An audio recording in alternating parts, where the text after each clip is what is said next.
اتحاد اہل سنہ والجماعہ پاکستان کی مرکزی شورا کا اجلاس مدرسہ علی المرتضیٰ دنیا پور ضلع لودھرا میں منعقد ہوا، جس میں شورا کے تمام شرکاء نے بوجود مولانا محمد الیاس بن صاحب سے اتحاد کی نظامت اعلیٰ سے استعفیٰ طلب کی، جس پر انہوں نے استعفیٰ دیا۔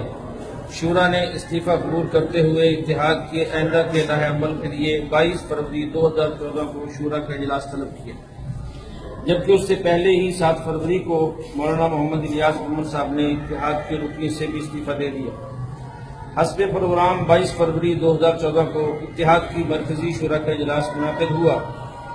جس میں طے پایا گیا کہ اتحاد اہل سنہ والجماعہ مولانا محمد الیاس بن صاحب کے قول و فعل کی ذمہ دار نہیں ہوگی۔ اتحاد کی نئی باڈی کا اعلان بھی اس ترتیب سے کر دیا گیا۔ مرکزی امیر حضرت مولانا مفتی محمد انور اکاڑوی صاحب دامت برکاتہم،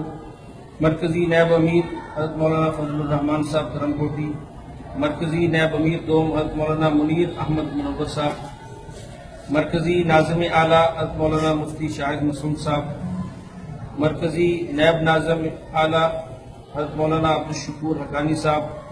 مرکزی نائب ناظم اعلیٰ حضرت مولانا علامہ عبدالغفار زاہبی صاحب، صوبہ پنجاب کے امیر حضرت مولانا محمد عبداللہ وڑائی صاحب،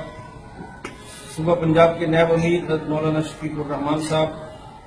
صوبہ پنجاب کے ناظم اعلیٰ حضرت مولانا مقصود احمد حنفی صاحب، صوبہ پنجاب کے نائب ناظم اعلیٰ حضرت مولانا مفتی ارشاد احمد حقانی صاحب، سرپرست پنجاب حضرت مولانا مفتی امداد اللہ انور صاحب، ناظم نشر و اشاعت حضرت مولانا شاہد معاویہ صاحب، نائب ناظم نشر و اشاعت حضرت مولانا عبد الباقی صاحب،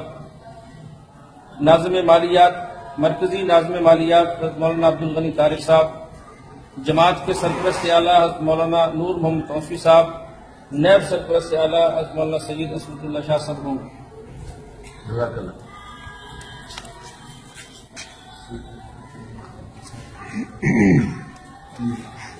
صوبہ خیبر پختونخوا کے امیر حضرت مولانا قاری رسال محمد صاحب ہوں گے، جبکہ دیگر صوبوں کی باڈی کا اعلان آئندہ اجلاس میں کر دیا جائے گا۔